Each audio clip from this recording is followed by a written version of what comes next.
तो ये इस चैप्टर का हमारे पास सेकंड लेक्चर, एक लेक्चर पहले आपका ऑलरेडी हो चुका है।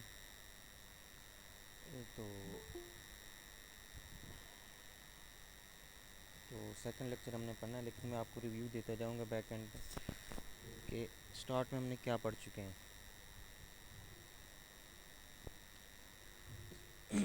तो सबसे पहले हम इसकी डेफिनेशन की तरफ चलते हैं। इसकी डेफिनेशन है क्या चीज़। हमारे पास एक IAS 2 है, जिसको हम इंटरनेशनल अकाउंटिंग स्टैंडर्ड बोलते हैं। अकाउंटिंग की एक बॉडी है, वो इंटरनेशनल अकाउंटिंग स्टैंडर्ड को बनाती है। जो भी हम बुक्स ऑफ अकाउंट्स मेंटेन करते हैं वो किसी न किसी स्टैंडर्ड के हवाले से रिलेट कर रहे होते हैं, कोई ना कोई बैक एंड पे उनके साथ स्टैंडर्ड होता है। तो यहाँ पे हमारे पास जो स्टैंडर्ड है वो IAS 2 है। IAS 2 क्या कहता है, हमें कौन कौन सी चीज़ें इन्वेंट्री में शामिल हैं, ये इन्वेंट्रीज किन किन चीज़ों को कहा जा सकता है। तो उसकी तीन उसने पॉइंट्स बताए हैं हमें। सबसे पहला क्या पॉइंट है कि नॉर्मल रूटीन के अंदर आम हालात में हम बिज़नेस में वो चीज़ सेल करें, बिज़नेस की रोज़मर्रा ऑपरेशन के अंदर उनको सेल आउट किया जाए, वो आपकी इन्वेंट्री के अंदर शामिल होगा। और दूसरे नंबर पे ये है कि वो प्रोडक्शन में जो है वो यूज़ हो, या आप जो सेल करते हैं उसके प्रोसेस के अंदर वो यूज़ होना चाहिए। और उसके अलावा थर्ड नंबर पे फिर ये आपसे कहा जा रहा है कि बताया जा रहा है हमें, कौन बता रहा है जी, IAS 2 हमें डायरेक्शन दे रहा है कि मटेरियल्स और सप्लाईज़ वो भी आपकी इन्वेंट्री में शामिल होंगी जो आप प्रोडक्शन प्रोसेस के अंदर या फिर सर्विसेज देते हुए आप इस्तेमाल करते हैं। अब एक डॉक्टर है, वो किसी भी मरीज़ का चेकअप करता है, वो सर्विसेज प्रोवाइड कर रहा है। और इसी तरह से अगर हम कोई चीज़ प्रोड्यूस कर रहे हैं, फॉर एग्ज़ाम्पल किसी भी कंपनी के अंदर मोबाइल प्रोड्यूस हो रहा है, उसके अंदर जो मुख्तलिफ़ किस्म की चीज़ें इस्तेमाल हो रही हैं, उसमें अगर स्क्रीन को चिपकाने के लिए गम यूज़ कर रहे हैं और उसके बैक एंड पे लगाने के लिए और कैमरा जो यूज़ कर रहे हैं, ये सब की सब चीज़ें इसके अंदर क्या हो जाएंगी, इन्वेंट्री के अंदर शामिल आएंगी। रॉ मटेरियल कुछ होता है और कुछ चीज़ें क्या होंगी इन्वेंट्री के अंदर। ये तीन पॉइंट्स आपने जहन में रखने हैं। इस हवाले से आपसे MCQs भी पूछा जा सकता है कि इन्वेंट्रीज क्या चीज़ है। तो यहाँ तक क्लियर है जी, बताएं, फिर उसके बाद आगे मूव करते हैं। जी सर। अच्छा, उसके बाद नेक्स्ट कंसेप्ट है जी हमारे पास नेट रिलाइजेबल वैल्यू का। नेट रिलाइजेबल वैल्यू क्या चीज़ होती है। अब जब भी कोई चीज़ किसी भी फैक्ट्री में बनाई जाती है, तो कुछ उसमें से वो चीज़ मुकम्मल हो जाती है, मुकम्मल तौर पर तैयार हो जाती है, ठीक है। और कुछ जो हमारे पास होती हैं उसके ऊपर अभी काम होना बाकी होता है। जिसके ऊपर काम होना बाकी होता है, ठीक है, वो वर्क इन प्रोसेस कहलाता है। जिस पे कुछ काम हो चुका है और कुछ काम होना बाकी है। मैं आपको यहीं पे मोबाइल की एग्जांपल देता हूँ। एक मोबाइल फैक्ट्री के अंदर मोबाइल बनाए जा रहे हैं।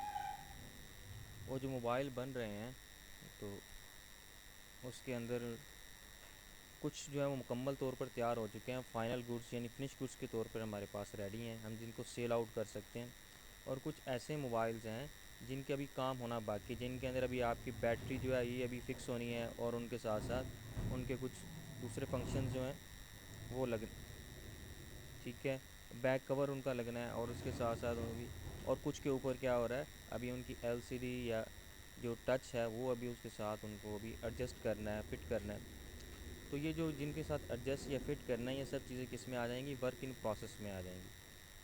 तो नेट रिलाइजेबल वैल्यू ये होती है, हम उन प्रोडक्ट्स की सेलिंग प्राइस एस्टिमेट करते हैं, फिर उसके बाद उस सेलिंग प्राइस में से जो अभी उसके ऊपर कॉस्ट आनी है, कॉस्ट लगनी है, उनको उसमें से लेस कर देते हैं, तो हमारे पास क्या आ जाता है, नेट रिलाइजेबल वैल्यू हो जाती है। जैसे कि यहाँ पे बताया गया है, ये एस्टिमेटेड प्राइस इन द, यही सेलिंग प्राइस है जी एस्टिमेटेड, और ऑर्डिनरी कोर्स ऑफ बिजनेस में है, और हम क्या लेस करते हैं, estimated cost of completion and estimated cost necessary to make such sale, कि उसको कंप्लीट करने पे जितनी कॉस्ट हमने लगानी है और उसके साथ उसको सेल करने के ऊपर जो कॉस्ट होगी वो हम लेस कर देंगे, तो हमारे पास नेट रियलाइजेबल वैल्यू आ जाएगी।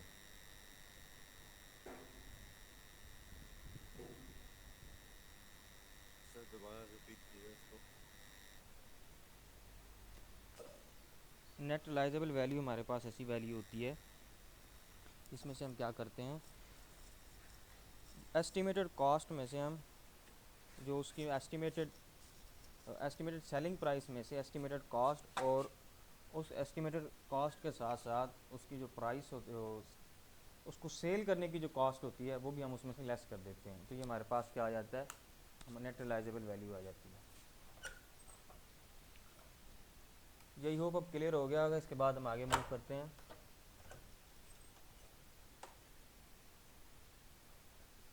जी। हो गया। यहाँ पे इंपॉर्टेंट टिप्स के तौर पे आपको क्या बताया जा रहा है कि एसेट्स क्या चीज, इन्वेंट्रीज क्या क्या इसमें शामिल हो सकती हैं। इन्वेंट्रीज आपके क्या हैं, एसेट्स हैं। और एसेट्स के आगे फिर क्या बताया, मटेरियल क्या हो सकता है। मटेरियल आपके पास और डिफरेंट टाइप का मटेरियल भी हो सकता है आपके पास। प्रोडक्शन सप्लाईज भी हो सकती हैं, ऑफिस सप्लाईज भी हो सकती हैं, और उसके बाद शिपिंग सप्लाईज भी आपके पास ये इंक्लूड होंगी इसके अंदर। अब सवाल ये पैदा होता है कि सप्लाईज़ जो है हमारे पास ये किस तरह से ये बताया जा रहा है कि कुछ आप मटेरियल यूज़ करते हैं जो ऑफिस के अंदर यूज़ होता है, और कुछ जो आपके पास जो सेल आउट करने के लिए हम यूज़ कर रहे होते हैं, और उसके साथ साथ कुछ हमारे पास शिपिंग सप्लाईज, यानी कि जैसा कि हम कोई प्रोडक्ट हमने बना लिया तो उसको सेल आउट कर रहे हैं, तो उसको जब हम अपने कस्टमर को डिस्पैच करते हैं तो उसके लिए हम क्या करते हैं, उसको पैकिंग वगैरह करके हम करते हैं। ये शिपिंग सप्लाईज इसके अंदर आ जाती है। प्रोडक्शन वो वाली सप्लाईज के अंदर वो तमाम मटेरियल आएगा जो कि हम प्रोडक्शन करते हुए यूज़ करते हैं।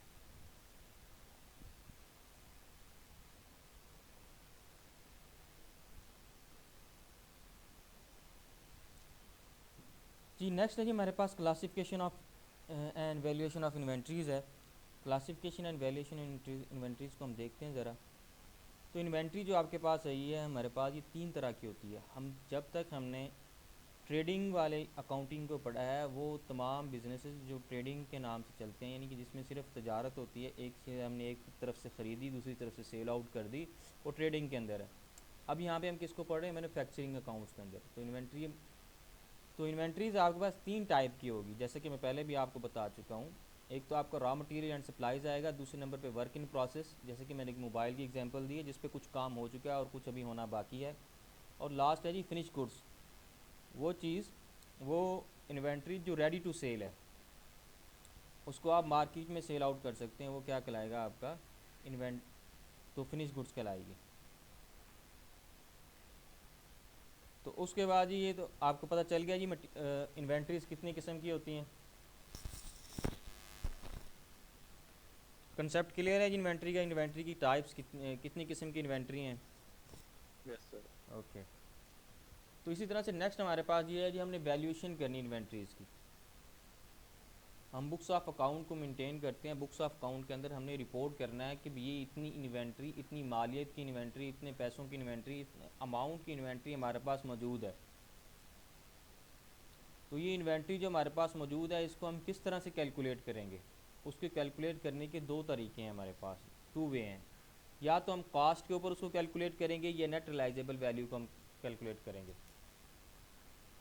अब सवाल ये पैदा होता है, नेट रियलाइजेबल वैल्यू का तो हमें पता चल चुका है अभी हम कैसे कैलकुलेट करते हैं, ये कॉस्ट हम कैसे कैलकुलेट करेंगे। तो कॉस्ट इस तरह से हमारे पास होगी, वो कॉस्ट हमें जो परचेज प्राइस है उसकी कॉस्ट ऑफ परचेजेज, उसके बाद कन्वर्जन कॉस्ट। कन्वर्जन कॉस्ट आपकी वो कॉस्ट होती है, एक तो FOH फैक्ट्री ओवरहेड, जितने भी फैक्ट्री के खर्चे होते हैं, और उसके बाद जो हमारे पास एक और चीज़ शामिल होती है कन्वर्जन कॉस्ट के अंदर, जिसको हम लेबर कॉस्ट भी बोलते होते हैं। ये लेबर पे होने, लेबर का ख़र्चा जो इनडायरेक्ट लेबर है और या डायरेक्ट लेबर है, और उसके साथ साथ जो FOH हैं फैक्ट्री ओवरहेड, ये सब के सब इसके अंदर कन्वर्जन कॉस्ट के अंदर शामिल होते हैं। तो उसके बाद नेट रियलाइजेबल वैल्यू ऑलरेडी मैं डिस्कस कर चुका हूँ, फिर भी बता देता हूँ। सेलिंग प्राइस होगी, और सेलिंग प्राइस जो हमारे पास वो भी होगी, वो एस्टिमेटेड होगी। फिर उस एस्टिमेटेड सेलिंग प्राइस में से उस प्रोडक्ट को सेल करने तक जितनी भी कॉस्ट होनी है अभी, वो हम एस्टीमेट लगा के उस सेलिंग प्राइस में से हमने लेस कर देना है, तो हमारे पास क्या आ जाएगी, नेट रियलाइजेबल वैल्यू आ जाएगी। अब सवाल ये पैदा होता है इन दोनों में से हम किस के ऊपर, हमें कैसे पता चलेगा किस पे हम ऊपर हमने रिपोर्ट करना है। जैसा कि आपको एक रेड कलर के में शो हो रहा होगा, inventories are valued at lower of cost and net realizable value. क्या करना, इन दोनों में से जिसकी कीमत कम होगी, जिसकी अमाउंट कम आएगी, उसके ऊपर हमने शो करना है। कीमत सॉरी नहीं आएगा, अमाउंट की देखना है हमने। जिसकी अमाउंट कम आएगी कैलकुलेशन के अंदर, उसको हम उस तरीके के मुताबिक हमने उसको जाके रिपोर्ट करना है। कहाँ पे? बुक्स ऑफ अकाउंट्स के अंदर। तो इससे आगे हम मूव करते हैं जी। वैल्यूएशन इन्वेंट्रीज में फिर आपके हमारे पास आ जाता है कि नेट रिलाइजेबल वैल्यू हमने फिनिश गुड्स की कैसे कैलकुलेट करनी है, और उसके बाद हमने जो वर्क इन प्रोसेस है उसकी हमने कैसे कैलकुलेट करनी है, और मटेरियल जो हमारे पास रॉ मटेरियल एंड सप्लाईज है उसकी नेट रिलाइजेबल वैल्यू हमने कैसे कैलकुलेट करनी है। इसी तरह से कॉस्ट जो है ये हमने कैलकुलेट करनी है, तो किस मेथड के तहत कैलकुलेट करनी है, कौन सा तरीका है। तो सबसे पहले हम कॉस्ट को लेके चलते हैं। कॉस्ट हम कैसे कैलकुलेट करेंगे? सबसे पहले ये हमारे पास है जी mutually interchangeable inventory. Mutually interchangeable inventory ऐसी होती है कि कुछ प्रोडक्शन आपने आज बनाई है, कुछ आपने कल बनाई है, या 4 साल पहले बनाई है। अगर उनको आपस में एक्सचेंज कर दी, साल वाली जो साल पहले की बनाई हुई है या कल बनाई है, उनको आप अगर आपस में एक्सचेंज भी कर दें, या जो पहले बनी हुई है बाद में बेच दें, या जो बाद में बनी है पहले से बेच दें, तो इससे कोई फ़र्क नहीं पड़ने वाला। जैसे कि हम इसकी आपको आसान मिसाल जो है वो आपके लिए, आपके स्कूल डेस्क हैं, स्कूल चेयर्स हैं। फॉर एग्ज़ाम्पल कि ABC एक स्कूल सिस्टम चल रहा है, वो क्या आप जाके जी कंपनी जो कि फर्नीचर बनाती है उसको ऑर्डर देते हैं, हमें 1000 कुर्सी चाहिए और अर्जेंटली बेसिस पे हमें विद इन वीक चाहिए।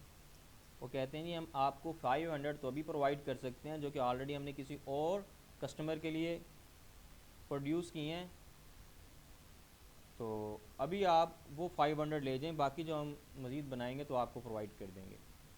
जो कि ऑलरेडी एक और बंदे का ऑर्डर, एक और कस्टमर का ऑर्डर उन्होंने तैयार किया हुआ था, तो वो उठा के कुर्सी उन्होंने ABC कंपनी को दे दी। तो इस तरह से जो वो नहीं बनाएंगे तो अपने पुराने कस्टमर, जो ऑलरेडी एक और कस्टमर का ऑर्डर आ चुका है, तो उसको दे देंगे, प्रोवाइड कर देंगे।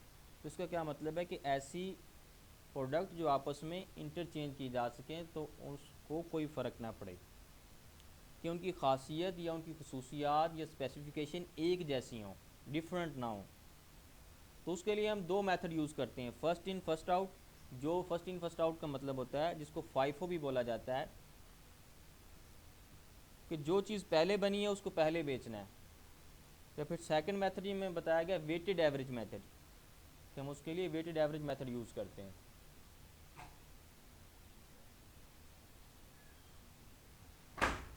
नेक्स्ट है जी हमारे पास for specifically identifiable inventory. Specifically identifiable inventory ये कि हर इन्वेंट्री की जो है हमारे पास, हर प्रोडक्ट डिफरेंट है। फॉर इन मोबाइल की एग्जांपल लेते हैं, S1 Pro मोबाइल बना रही है वीवो कंपनी, S1 बना रही है, उसके साथ साथ V21 बना रही है, तो क्या होगा, वो आपस में इंटरचेंज नहीं कर सकते, स्पेसिफिक प्रोडक्ट हो, तो उनके लिए इंडिविजुअल कॉस्ट मेथड हम लेके चलते हैं। ये स्टूडेंट्स ये बताएं जी, आपको कॉस्ट का पता चल गया है जी कि कॉस्ट हमने कैसे कैलकुलेट करनी है, और किस किस कॉस्ट हमने किस किस मेथड के साथ कैलकुलेट करनी है। जी प्लीज़ बताते हैं नेट रिलाइजेबल वैल्यू हम कैसे फिनिश गुड्स और वर्क इन प्रोसेस के लिए वही तरीकाकार है जो कि हम ऑलरेडी पढ़ चुके हैं। जैसे हम नेट रिलाइजेबल वैल्यू कैलकुलेट करते हैं, कि एस्टिमेटेड सेलिंग प्राइस होगी, उसमें से हमने कॉस्ट ऑफ कंप्लीशन को लेस करना है, फिर cost to make such sales, उसको सेल करने के ऊपर जो आपकी कॉस्ट आएगी वो भी आपने सेल लेस करनी है, तो आपके पास क्या आ जाएगा, नेट रिलाइजेबल वैल्यू आ जाएगी। लेकिन ये किसके लिए है? ये फिनिश गुड्स और वर्क इन प्रोसेस के लिए है। और मटेरियल और रॉ मटेरियल और सप्लाईज़ के लिए हमारे पास क्या होगा, ये तरीक़ाकार नहीं है। उसके लिए हम रिप्लेसमेंट कॉस्ट को नेट रिलाइजेबल वैल्यू के तौर पे इस्तेमाल करते हैं। हमने इधर से कॉस्ट भी कैलकुलेट कर ली है, फिर उसके बाद नेट रिलाइजेबल वैल्यू भी कैलकुलेट कर लिया है, फिर दोनों का आपस में हमने क्या करना है, कंपैरिजन करना है। तो जैसा कि यहाँ पे बताया गया, ये वैल्यूएशन प्रिंसिपल क्या बताया गया जी, लोअर ऑफ, जो का इन दोनों में से जो कम होगा जो कॉस्ट कम होगी उसको हमने रिपोर्ट करना होगा बुक्स ऑफ अकाउंट्स के अंदर। जी तो नेक्स्ट हम आगे मूव करते हैं जी।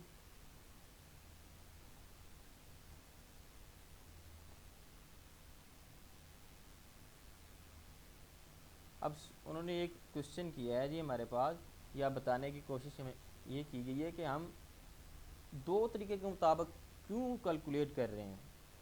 हम एक तरफ नेट रिलाइजेबल वैल्यू के मुताबिक कैलकुलेट करते हैं, फिर उसके बाद दूसरी तरफ हम कैलकुलेट कर रहे हैं किसके तहत, कॉस्ट के ऊपर। तो इस तरह क्यों कर रहे हैं हम, वजह क्या है। वो कह रहे हैं जी इसलिए हम ये कैलकुलेट कर रहे हैं कि हम ये जब ग्रॉस प्रॉफिट या नेट प्रॉफिट कंपनी का निकले तो वो ज़्यादा ना हो। ज़्यादा किस तरह ना हो कि भी एक चीज़ की मालियत कम है, हम बुक्स ऑफ अकाउंट्स के अंदर ज़्यादा मालियत की शो कर दें। फॉर एग्जांपल इन्वेंट्री हमारे पास 75,000 की है, तो हम बुक्स ऑफ अकाउंट्स के अंदर 100,000 की शो कर दें, 1,00,000 रुपए की शो कर दें। तो उसके बाद क्या होगा, तो हमारा 25,000 का तो प्रॉफिट बढ़ गया, लेकिन एक्चुअली हमें उतना प्रॉफिट नहीं हुआ। तो इसलिए एक्यूरेटली मेजर करने के लिए प्रॉफिट को हमें ज़रूरी है कि हम इन दोनों में से किसी एक मेथड को लेके चलें कि जिसकी कॉस्ट कम हो, जिसके अंदर जो जिसकी वैल्यू लोअर आप आ रही हो।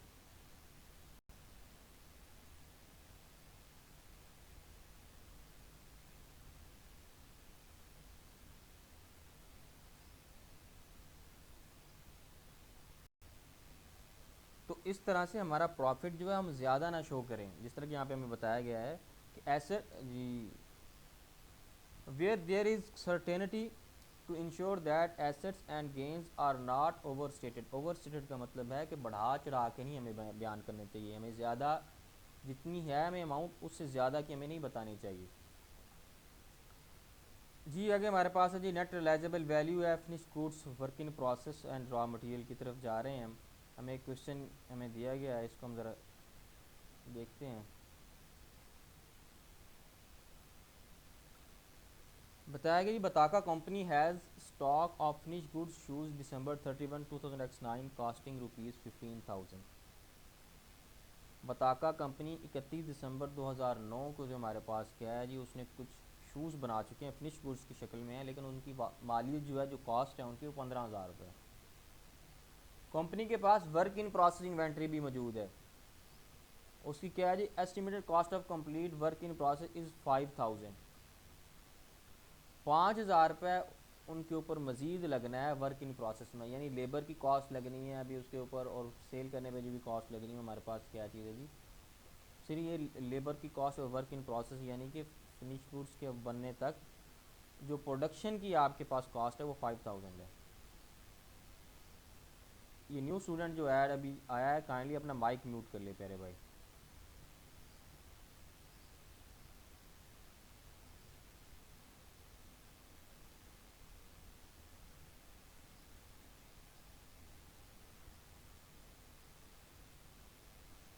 जी तो उसके बाद और 10,000 कॉस्ट ऑलरेडी उसके ऊपर लग चुकी है 31 दिसंबर 2009 पे, यानी कि जो 15,000 रुपये में बताया जा रहा है ये कॉस्ट में आपके पास, इसमें से जो हमारे पास कितना जी 10,000 हम ऑलरेडी लग चुका है और 5,000 अभी लगना बाकी है। और cost to such make sale के लिए हमारे पास क्या है, 2% कमीशन हम देंगे सेल का। तो इसी तरह से 2% सेल का जो हम कमीशन देना है, तो उसके बारे में एस्टिमेटेड सेलिंग प्राइस भी बताई गई है 35,000। तो इसको अभी हम सॉल्व करते हैं। तो सबसे पहले हमें NRV हमने कैलकुलेट करना है, तो क्या होगा, एस्टिमेटेड प्राइस हमारे पास कितनी है, 35,000 है। अब 35,000 में हमने क्या लेस करनी है, estimated cost of completion. Cost of completion हमारे पास 5,000 है, उसको हमने लेस कर दिया है। और उसके बाद cost necessary to make sale है, वो 2% कमीशन है, उसको हमने इसमें लेस किया है। तो टोटल बन गई ये अमाउंट 5,700। 30,000 में से 5,700 लेस करें तो 29,300 की अमाउंट बनती है। तो 29,300 जो हमारे पास है, ये क्या बन जाएगा, ये इसकी नेट रिलाइजेबल वैल्यू है। ये तो एक तरीके के मुताबिक हमने उसकी वैल्यू कैलकुलेट कर ली है। इसकी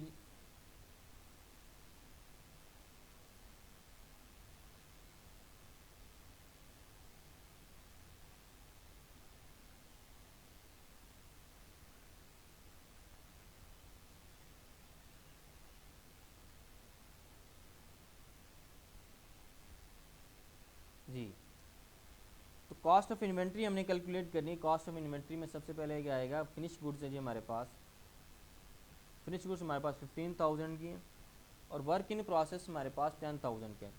सॉरी मैं आपको पहले एक बात बता गया हूँ क्वेश्चन के अंदर, ये कि ये 15,000 में ये जो 15,000 है अमाउंट, ये और ये 10,000 ये 5,000 इसके अंदर इंक्लूड है, और ये इंक्लूड नहीं है, मैं एक चीज़ को मिक्सअप कर गया हूँ। तो ये फिनिश गुड्स जो हमारे पास ये 15,000 की हैं, ये बताया गया, और ये वर्क इन प्रोसेस है।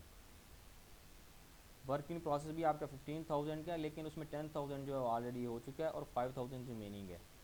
तो ये बात आपने मिक्सअप नहीं करनी, जहन में रखना है। तो फिनिश गुड्स हमारे पास कितना है जी 15,000 है, और वर्क इन प्रोसेस हमारे पास कितना है 10,000 है। तो टोटल कॉस्ट ऑफ इन्वेंट्री हमारे पास आ गई 25,000। तो 25,000 एंड 29,300 को आपको कंपेयर करें तो किस चीज़ की वैल्यू कम आती है हमारे पास, वैल्यू हमारे पास कम आती है 25,000। तो हम क्या बुक्स ऑफ अकाउंट के अंदर, बैलेंस शीट के अंदर हमने जो रिपोर्ट करना है वो 25,000 की अमाउंट हम रिपोर्ट करेंगे। जी स्टूडेंट ये बताएं जी, इस क्वेश्चन की समझ आई है आप लोगों को? किस किस को समझ आई है ये बताएं ज़रा।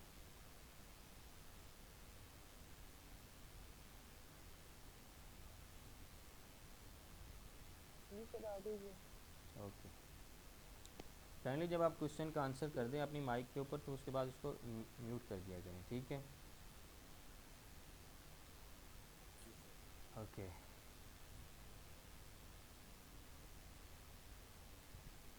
उसके बाद नेक्स्ट हम आगे मूव कर रहे हैं। आगे क्वेश्चन है जी 15.2 हमें गिवन है।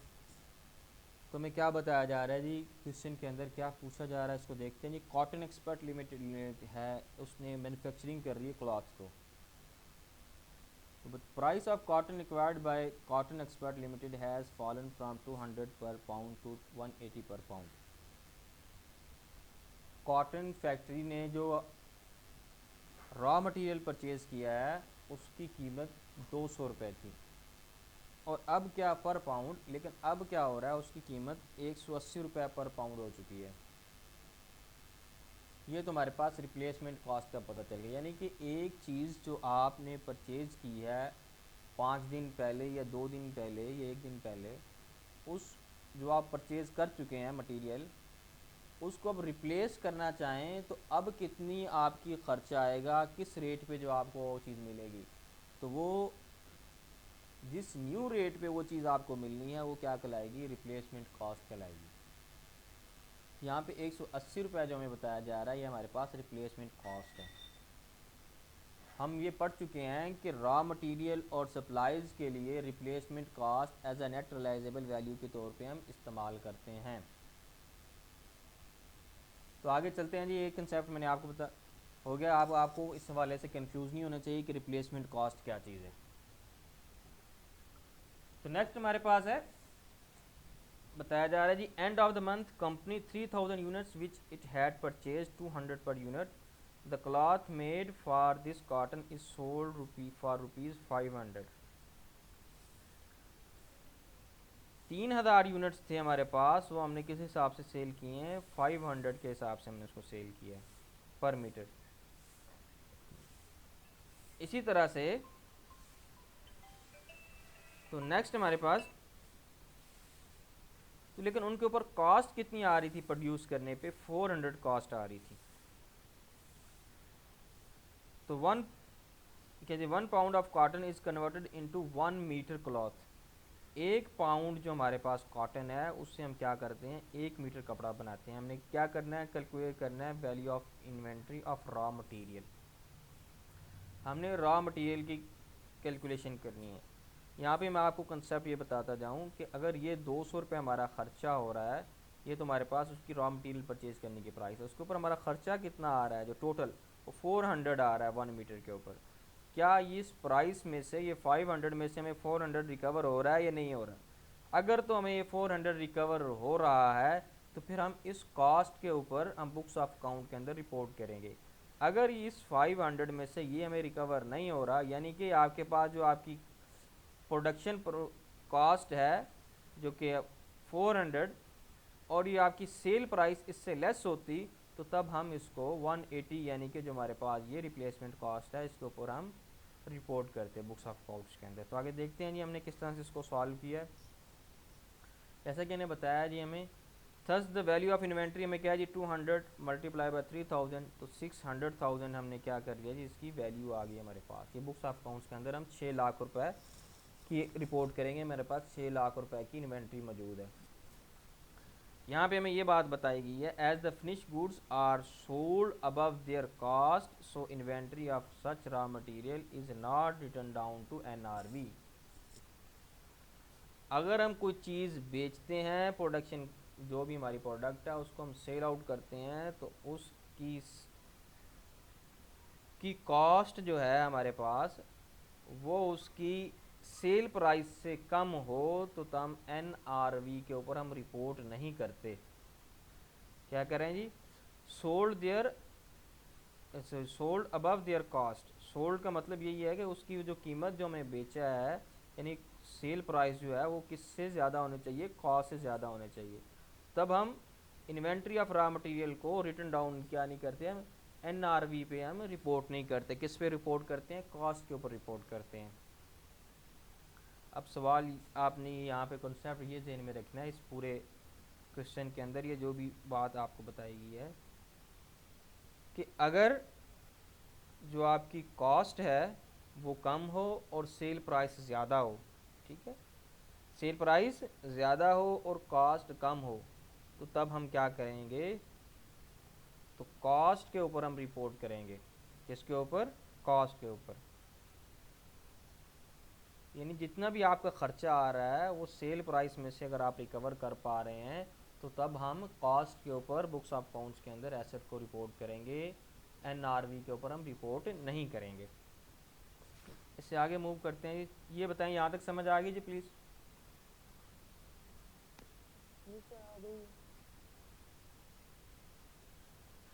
जी नेक्स्ट हमारे पास ये है जी, एक क्वेश्चन और हमें गिवन है इसी वाले से, एनआरवी और रॉ मटेरियल। पहले हमने क्या किया है जी, कॉस्ट के ऊपर हमने रिपोर्ट किया, अब हमने ये देखना है एनआरवी पे हम कैसे रिपोर्ट करते हैं जी। प्रेस लिमिटेड है जी, वो एंगेज के मैन्युफैक्चरिंग कर रहे हैं, रॉ मटेरियल कन्वर्ट कर रहे हैं एक यूनिट से फिनिश गुड्स के अंदर। तो cost of raw material acquired by the company 300 per unit है। 300 रुपये का एक यूनिट परचेज करती है कंपनी, उसकी ये कॉस्ट है, और जनवरी 31 को सप्लाई ज़्यादा होगी है मार्केट में, तो 300 से 200 पर यूनिट पे उसकी प्राइस आ गई है। यानी कि रिप्लेसमेंट कॉस्ट 200 हो चुकी है। पहले जैसे कि पिछले क्वेश्चन में हमने देखा था 200 से 180 पे है, यहाँ पे क्या हो रहा है 300 से 200 पे आ गया। तो cost of producing one unit finish goods is 500। हम जब भी कोई चीज़ बना रहे हैं, जब वो फिनिश गुड्स जब तक बनती है, उसके ऊपर एक यूनिट के ऊपर हमारा जो खर्चा आ जाता है, जो मालियत उसके ऊपर एक्सपेंस आ जाते हैं, वो 500 का होता है। यानी कि एक यूनिट जब प्रोड्यूस हो जाता है, बन जाता है, फिनिश गुड्स की शक्ल में हमारे पास मौजूद होता है, उसके ऊपर 500 रुपीज़ खर्चा हो चुका होता है। अब उसके बाद हमारे पास क्या है जी, while the N R V of the product is ₹400 per unit. ये जो एन आर वी हमारे पास आ रहा है, प्रोडक्ट इज़ 400 पर यूनिट, यानी कि अभी मार्केट में आप जो सेल आउट करते हैं तो 400 की सेल हो रही है। कितने की सेल हो रही है, 400 की।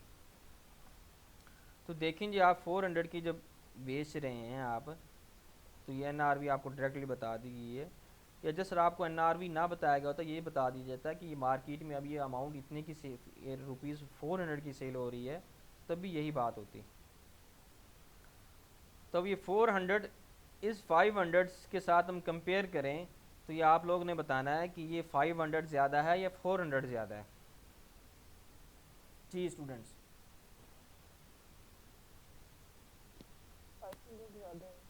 ठीक हो गया जी।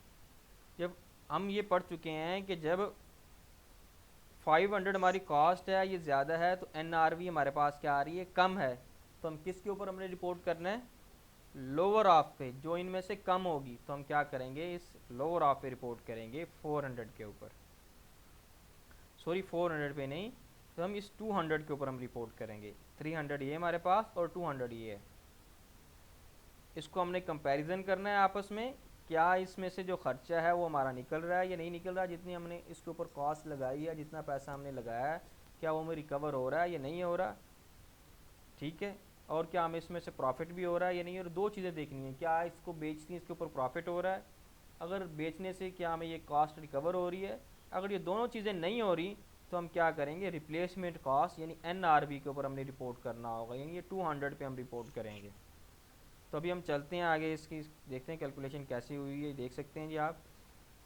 तो inventory of raw material is 200 multiply by 75, तो 15,000 की हमारे पास टोटल इन्वेंट्री बन रही है, इसके ऊपर हम रिपोर्ट करना है। The value of inventory of raw material will be written down to NRV or replacement cost, as the finished goods would not be sold at or above the cost. जब above पे cost पे हम cell करेंगे तो हमें profit होगा, जब at the cost पे हम सेल करेंगे at, तो उसका क्या मतलब होगा, तो उसका मतलब हमें सिर्फ और सिर्फ कॉस्ट रिकवर हो रही है। जब ये सूरत हाल होगी तो उसकी सूरत में हमें क्या करना होगा, NRV पे या रिप्लेसमेंट कॉस्ट के ऊपर हम लेके चलेंगे। हम पढ़ चुके हैं कि रॉ मटेरियल के लिए जो रिप्लेसमेंट कॉस्ट है वो उसकी NRV होती है। जी स्टूडेंट, यहाँ तक क्लियर है कंसेप्ट? Yes, sir. आगे फिर हमें ये बताया जा रहा है, if NRV of finish goods is lesser than its cost then its raw material shall be measured at lower of its cost and replacement cost NRV।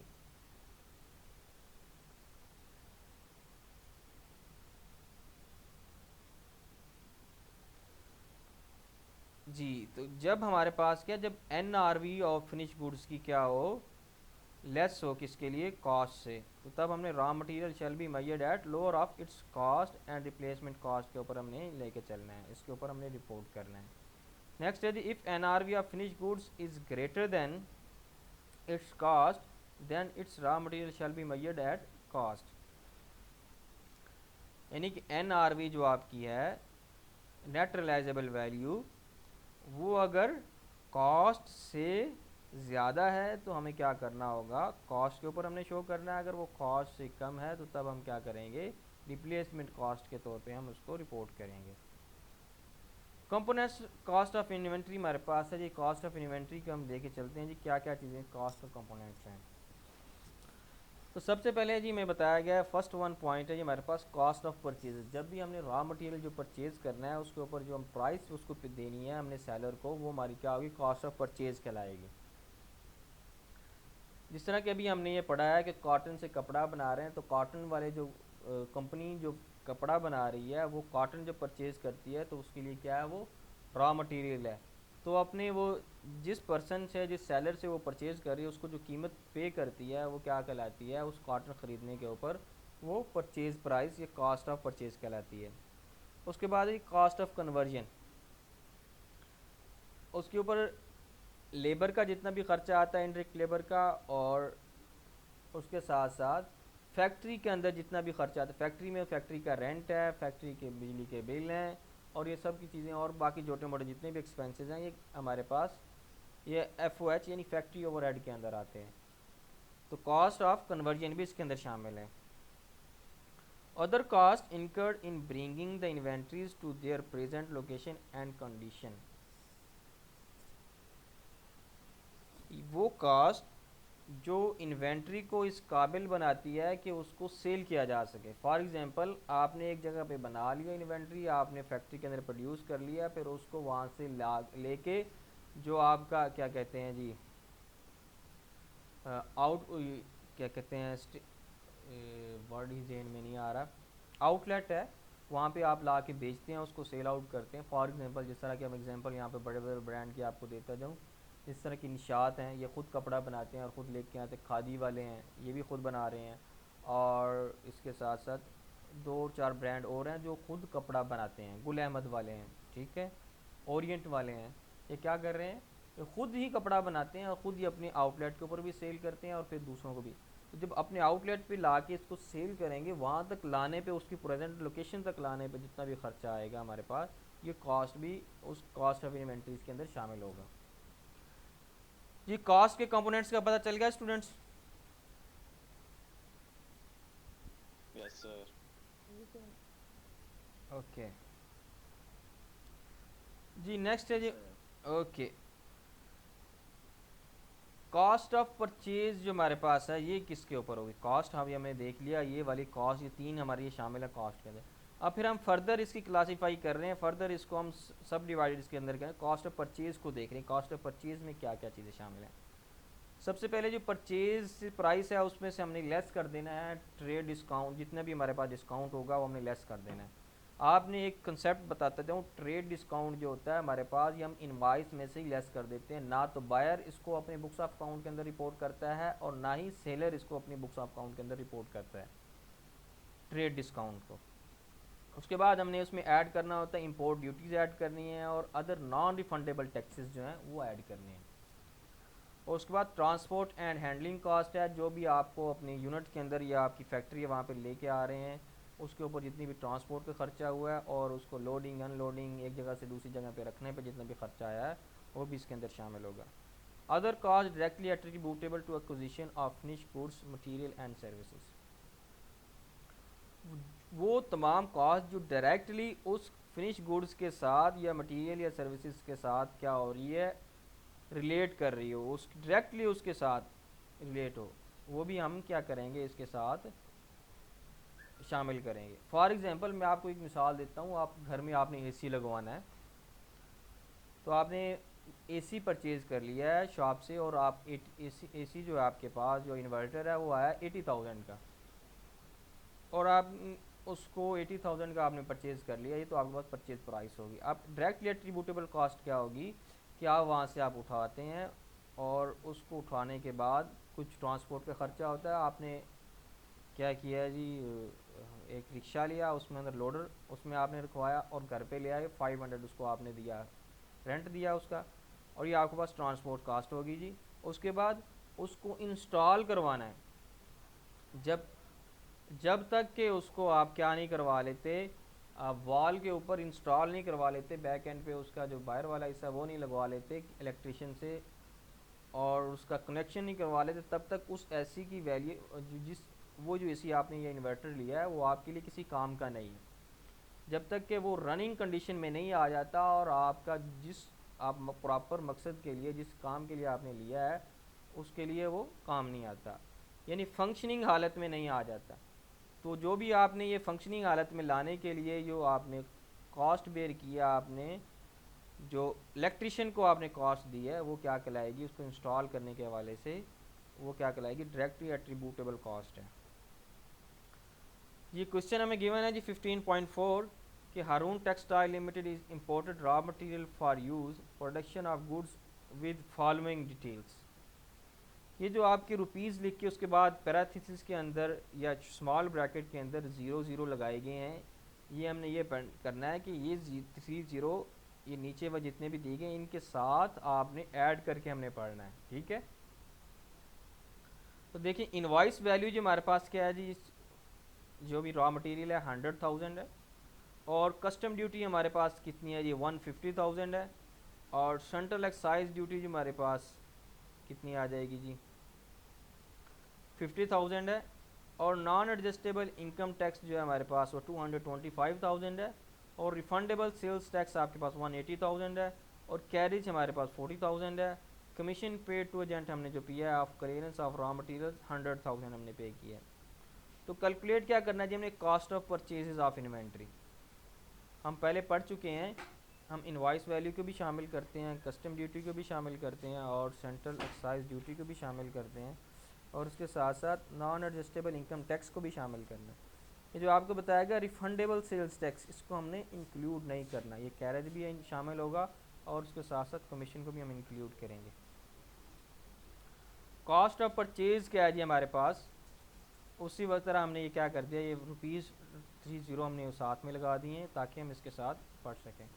Invoice value कितनी है जी 100,000, कस्टम ड्यूटी हमने ऐड कर लिया है, फिर CD जो हमारे पास थी सेंट्रल एक्साइज ड्यूटी ये भी हमने ऐड कर ली है और नॉन एडजस्टेबल इनकम टैक्स इसको भी हमने ऐड कर दिया है और कैरेज जो है हमारे पास ये भी हमने इसमें ऐड किया और कमीशन टू एजेंट ₹100,000 ये भी हमने ऐड किया। तो कॉस्ट ऑफ परचेज हमारे पास कितनी आ गई जी, हमारे पास 1565,000 की हमारे पास आ चुकी है, यानी कि 1,565,000 हमने हमारे पास क्या है कॉस्ट ऑफ परचेज है जी इसकी। जी स्टूडेंट्स, यहाँ तक क्लियर हुआ है concept? Ji Yes, sir.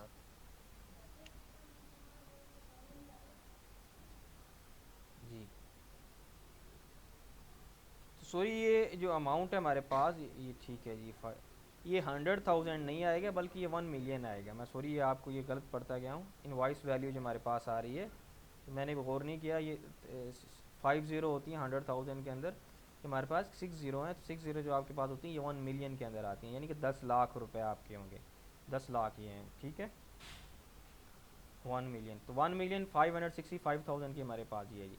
Not included in the cost of inventory, जो हमने इन्वेंट्रीज की कॉस्ट के अंदर इंक्लूड नहीं करना। अब नॉर्मल प्रोडक्शन कॉस्ट, अब हालात ऐसे आए हैं कि जो आपके पास अब नॉर्मल जो प्रोडक्शन आपने एक लिमिट से ज़्यादा कर दी है, या फिर कुछ ऐसा सीन हुआ है कि आपके पास मटेरियल की प्राइस बहुत बढ़ गई है, किसी और चीज़ की प्राइस बढ़ गई है। जैसे कि अब नॉर्मल हालात में हम ये देख लेते हैं, जैसे कि अभी कोविड आया, तो कोविड की वजह से अब क्या कह सकते हैं, ये अब नॉर्मल प्रोडक्शन कॉस्ट होगी, तो इसके अंदर हम इंक्लूड नहीं करेंगे। Storage cost unless those cost are necessary in the production process.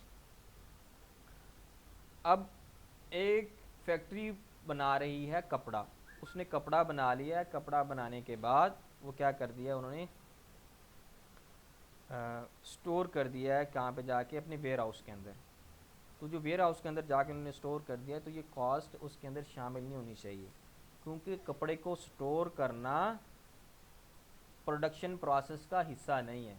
अब इसी तरह से हम राइस की वाले से लेते हैं, अगर राइस कोई पत्ती बना रहा है, तो उसके लिए क्या है जी, उसके लिए हमें ज़रूरी है कि उसको सबसे पहले हम स्टोर करें, उसको खुश्क किया जाए, जब वो खुश्क हो जाए तो फिर उसके बाद उसको बॉयल करें, बॉयल करने के बाद फिर उसको खुश्क करें जो स्टोर, ठीक है, फिर उसके बाद उसको क्या किया जाएगा, फिर उससे जो है वो चावल निकाले जाएंगे।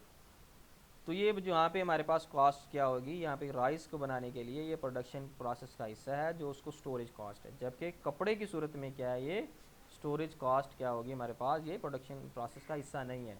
तो कपड़े वाली जो फैक्ट्री है वो इस कॉस्ट को अपनी इन्वेंट्रीज की कॉस्ट के अंदर इंक्लूड नहीं करेंगे, जबकि जो बना रहे हैं आपके राइस मिल है वो इसके अंदर इंक्लूड करेंगे। Administrative overhead and selling cost, administrative sale करने के अंदर एडमिनिस्ट्रेटिव जितनी भी कॉस्ट है जी हमारे पास, और ओवरहेड जितनी भी ओवरहेड फैक्ट्री की कॉस्ट होगी, उसको हमने इंक्लूड नहीं करना है जी। स्टूडेंट, यहाँ तक कंसेप्ट क्लियर है? जी सर, क्लियर। जी, तो नेक्स्ट हमारे पास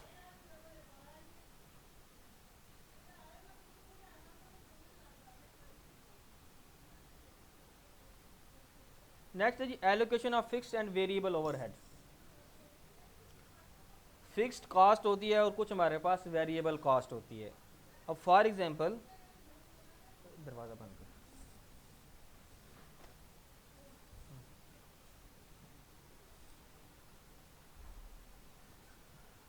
एक मिनट स्टूडेंट वेट करें प्लीज़। मैं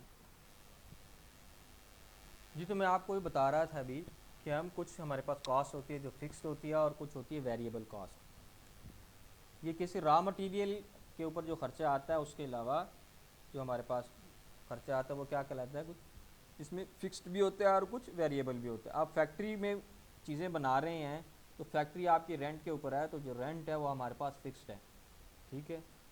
और इसी तरह से और उसके ऊपर इलेक्ट्रिसिटी का जो खर्चा आता है, आपके पास इलेक्ट्रिसिटी जितनी प्रोडक्शन के अंदर यूज़ होती है हमारे पास उतना ही बिल आएगा, तो ये हमारे पास वेरिएबल के अंदर शामिल हो जाएगी, वेरिएबल ओवरहेड के अंदर आ जाएगी।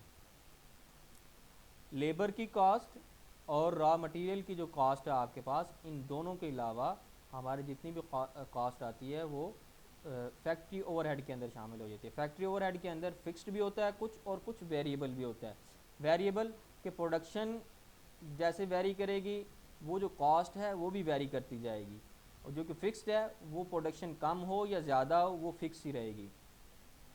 कह रही allocation of fixed production overheads to be cost of inventories based on normal capacity of the production facilities.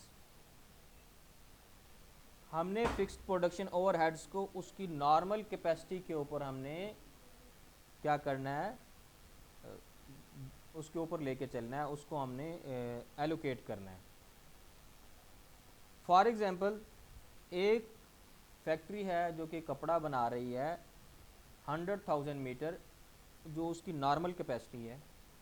100,000 metre का जो कपड़ा बना रही है, लेकिन होता क्या है कि वो 80,000 बना लेती है, लेकिन फिर भी हमने क्या करना होगा, आम तौर पर फिक्स्ड जो हमारे पास प्रोडक्शन ओवरहेड है वो उसके ऊपर 100,000 के ऊपर हम लेके चलेंगे। अगर वो वेरी कर 100,000 फॉर एग्जांपल अगर कुछ थोड़ा बहुत फ़र्क आ जाता है, जैसे कि 100,000 के बजाय 95,000 बना लिया है, तो फिर हम 95,000 के ऊपर है।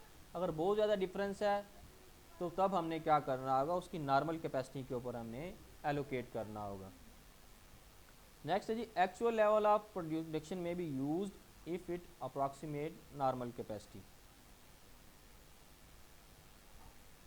अब सवाल ये पैदा होता है कि ये जो भी हमें बात बताएगी, अगर एक्चुअल प्रोडक्शन लेवल हम यूज़ कर रहे हैं और अप्रॉक्सीमेट नॉर्मल कैपेसिटी के जो हमें वो नॉर्मल कैपेसिटी जो है हमारे पास, उसको हम अप्रॉक्सीमेशन लेवल तक हम इस्तेमाल में ला रहे हैं। जस्ट एक हमने फिगर ऐड रखा हुआ है कि इतनी हम कर सकते हैं, ठीक हो गया, ये इतनी कैपेसिटी इतनी प्रोड्यूस की जा सकती है, उसको हम कुछ ज़्यादा ख़ास अहमियत ना दे रहे हो, ज़्यादा बन रही है उससे या कम बन रही है, तो तब क्या होगा, एक्चुअल प्रोडक्शन लेवल भी हम यूज़ करेंगे। जैसा कि मैंने अभी आपको बताया कि 100,000 हमारे पास प्रोडक्शन नॉर्मल कैपेसिटी, हम 95,000 बना रहे हैं, या 100,000 के बजाय 105,000 हम बना रहे हैं मीटर कपड़ा, तब हम क्या करेंगे, तो हम एक्चुअल लेवल के ऊपर हम इसको एलोकेट करेंगे।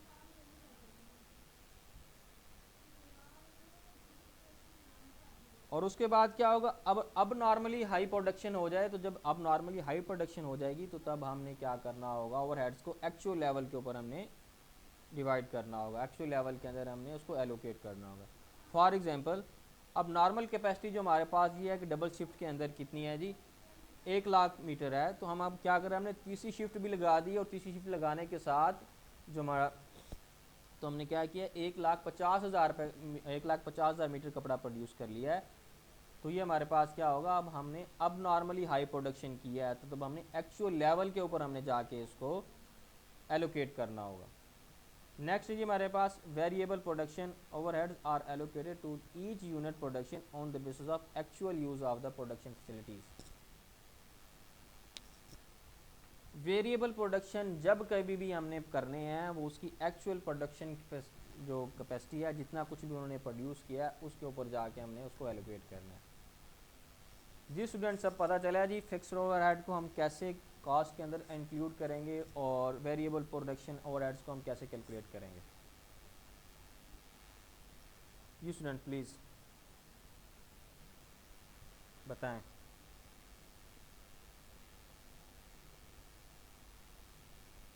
जी प्लीज़ आंसर करें। सर ये लास्ट से समझ नहीं आई, वेरिएबल प्रोडक्शन वाली को एक तो समझा था। वेरिएबल प्रोडक्शन ये है कि जितनी भी प्रोडक्शन होगी, चाहे वो आप 1,00,000 मीटर कर रहे हैं कपड़ा बना रहे हैं, या आप 2,00,000 मीटर कपड़ा बना रहे हैं, जितनी भी आप बना रहे हैं उस तमाम के ऊपर हमने एलोकेट करना होगा। ठीक है जी। ठीक ठीक। अगर हमें क्वेश्चन गिवन है, क्वेश्चन में हमारे पास ये बताया जा रहा है कि फिक्स्ड प्रोडक्शन ओवरहेड्स हमारे पास 20 लाख हैं, और वेरिएबल प्रोडक्शन ओवरहेड्स हमारे पास हैं जी 200 पर यूनिट, और मटेरियल कॉस्ट पर यूनिट हमारे पास आ रही है 800 per unit, labour cost per unit आ रही है हमारे पास 300 per unit. Normal production capacity of the company है जी 20,000 यूनिट्स पर एनम, 20,000 साल में बनाती हैं। ड्यूरिंग द ईयर कंपनी ने मैन्युफैक्चर किया है 5,000 units. There was nil balance of inventory on opening date and company sold 4,000 units in the year. Company ने 5,000 यूनिट्स बनाए हैं और 4,000 यूनिट्स जो उन्होंने क्या कर दिए हैं, 4,000 यूनिट्स उन्होंने क्या कर दिए हैं, वो सेल कर दिए हैं। तो इसकी हमने कैलकुलेट क्या चीज़ करनी है, हमने यहाँ पे हमने इसकी हमने कैलकुलेशन करनी है फिक्स्ड ओवरहेड और उसकी वेरिएबल ओवरहेड के हवाले से। जी तो सबसे पहले हमारे पास प्रोडक्शन कॉस्ट पर यूनिट, ये हमारे पास हमने निकालना, मटेरियल है और लेबर है, ये हमने लेके चलना है। तो हम जितनी बना रहे हैं जी हमारे पास फिक्स्ड ओवरहेड जो ये आगे बताया गया जी। मटेरियल कॉस्ट पर यूनिट 800 है और लेबर कॉस्ट पर यूनिट हमारे पास 300 है। और वेरिएबल तो इसको हमने ऐड कर लिया। मटेरियल हमारे पास 800 हमने लिख लिया है और लेबर 300।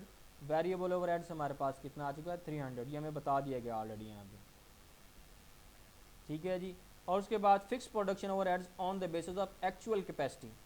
एक्चुअल कैपेसिटी कितनी है जी हमारे पास 20 लाख जो है हमारे पास है जी। एक्चुअल कैपेसिटी सॉरी हमें जो बनाया है वो 5000 है। अब फिक्स्ड ओवरहेड कितने हैं जी 20 लाख है जी हमारे पास। तो 20 लाख को हमने क्या किया जी 5000 पे जब डिवाइड करेंगे तो कितनी अमाउंट आती है 400। तो इस तरह से हमारे पास पर यूनिट कॉस्ट आ रही है 1700 आ रही है। अगर उसके बाद नॉर्मल कैपेसिटी के ऊपर कैलकुलेट करें तो मटेरियल की वही रहेगी, लेबर की कॉस्ट वही रहेगी, वेरिएबल ओवरहेड्स वही सेम रहेंगे। और उसके बाद फिक्स्ड प्रोडक्शन ओवरहेड है हमारे पास। तो फिक्स्ड प्रोडक्शन ओवरहेड कितनी है जी हमारे पास 20,000 है। तो 20,000 पे हम डिवाइड करेंगे तो हमारे पास 100 जो है वो फिक्स्ड ओवरहेड आ रही है। तो 1400 इस तरह से हमारी कॉस्ट बनती है। तो वैल्यू ऑफ इन्वेंट्री आपके पास 100,000 यूनिट्स 1000 यूनिट्स रुपीज़ 1400 हमारे पास ईच आएगा। तो हमने क्या करना होगा 14 आ जाएगा हमारे पास 1,400,000 के ऊपर हम इसको रिपोर्ट करेंगे। ये हमारे पास की वैल्यू होगी, वैल्यू ऑफ इन्वेंट्री। ये स्टूडेंट्स आज के लिए इतनी ही है। तो फिर कल की क्लास में मज़ीद पढ़ेंगे। तो इसकी प्रैक्टिस कीजिएगा जो आपके पास ये स्लाइड्स वगैरह होंगी। तो फिर मिलते हैं इंशाल्लाह नेक्स्ट क्लास में।